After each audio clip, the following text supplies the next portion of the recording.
My dear friends, welcome in vision chemistry classes. आज की class में पढ़ेंगे ताप गुणांक।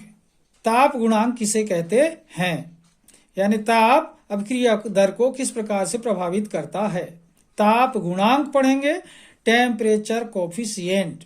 Temperature coefficient, okay. What is temperature coefficient, ताप गुणांक किसे कहते हैं। ठीक है, तो आज की क्लास में रहेगा टेम्परेचर कोफिशिएंट, ताप गुणांक। तो देखते हैं इसका डिटेल। इसके पहले आप लोग मेरे चैनल को सब्सक्राइब कर लें अगर नहीं किए हैं तो, और देखते हैं ताप गुणांक का डिटेल। ओके, तो देखिए यहां पर प्रश्न क्या है, ताप गुणांक किसे कहते हैं।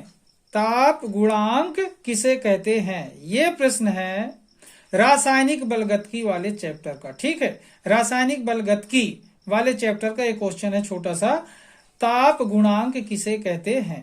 इंपॉर्टेंट क्वेश्चन है और बहुत आसान है। ठीक है, तो ताप गुणांक किसे कहते हैं, इसका स्टेटमेंट देखें। जब रासायनिक अभिक्रियाओं में केवल ताप में 10 डिग्री सेल्सियस वृद्धि करने पर, ताप में 10 डिग्री सेल्सियस वृद्धि करने पर अभिक्रिया दर में 2 से 3 गुना वृद्धि हो जाती है। ध्यान देना, जब रासायनिक अभिक्रियाओं में केवल ताप बढ़ा दिया जाए 10 डिग्री सेल्सियस, तो अभिक्रिया दर का मान कितना बढ़ जाता है, 2 से 3 गुना तक बढ़ जाता है। तो फिर से देखिए, जब रासायनिक अभिक्रियाओं में केवल ताप में 10 डिग्री सेल्सियस वृद्धि करने पर अभिक्रिया दर में 2 से 3 गुना वृद्धि हो जाती है, तो ताप के इस प्रभाव को ताप गुणांक कहते हैं तथा इसे निम्नलिखित सूत्र द्वारा प्रदर्शित किया जाता है। ध्यान देना, ताप में अगर 10 डिग्री सेल्सियस वृद्धि कर देते हैं तो अभिक्रिया दर का मान 2 से 3 गुना बढ़ जाता है, और ताप के इसी प्रभाव को कहते हैं ताप गुणांक। ठीक है, तो एक बार फिर से देखिए, जब रासायनिक अभिक्रियाओं में केवल ताप में 10 डिग्री सेल्सियस वृद्धि करने पर अभिक्रिया दर में 2 से 3 गुना वृद्धि हो जाती है, तो ताप के इस प्रभाव को ताप गुणांक कहते हैं तथा इसे निम्नलिखित सूत्र द्वारा प्रदर्शित किया जाता है। ओके, तो अब देखते हैं ताप गुणांक का सूत्र। ओके,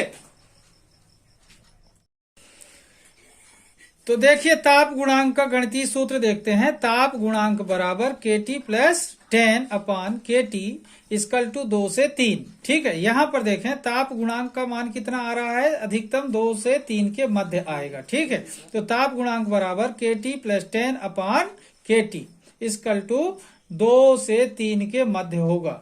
ये ताप गुणांक का एक छोटा सा गणितीय सूत्र है। ठीक है, अब इससे क्या पता चलता है, ये देखिए, इस सूत्र से स्पष्ट है कि किसी अभिक्रिया दर, क्या पता चलता है, इस सूत्र से स्पष्ट है कि अभिक्रिया दर का अनुपात जिनके मध्य 10 डिग्री सेल्सियस ताप का अंतर हो उसे ताप गुणांक कहते हैं।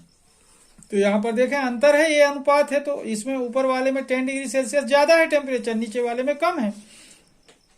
तो इस तरीके से 10 डिग्री सेल्सियस ताप का अंतर अगर है तो उसे क्या बोलेंगे, ताप गुणांक कहते हैं। ठीक है, तो इस सूत्र से स्पष्ट है कि अभिक्रिया दर का अनुपात जिनके मध्य 10 डिग्री सेल्सियस ताप का अंतर हो उसे ताप गुणांक कहते हैं। अब ध्यान दें, अधिकांश अभिक्रियाओं का ताप गुणांक 2 तथा 3 के मध्य होता है। 2 तथा 3 के मध्य होता है, ध्यान रखना। ओके, तो इस तरीके से देखें ताप गुणांक क्या कहलाता है।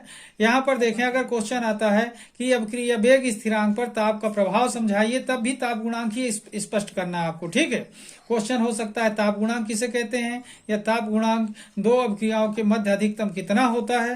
तो यहाँ पर देखें अधिकतम क्या होता है, 2 से 3 के बीच होता है। ये ऑब्जेक्टिव क्वेश्चन हो सकता है, ये फार्मूला भी ऑब्जेक्टिव क्वेश्चन हो सकता है, और ये भी क्वेश्चन हो सकता है कि 2 अभिक्रियाओं के अभिक्रिया दर के मध्य 10 डिग्री सेल्सियस ताप का अगर अंतर हो तो उसे क्या कहते हैं। ठीक है। तो इस तरीके से क्वेश्चन इसमें बनेंगे। ध्यान रखना, बहुत ही छोटा क्वेश्चन है, सटीक क्वेश्चन है, सरल है, एग्जाम के लिए इंपॉर्टेंट है। ध्यान रखेंगे।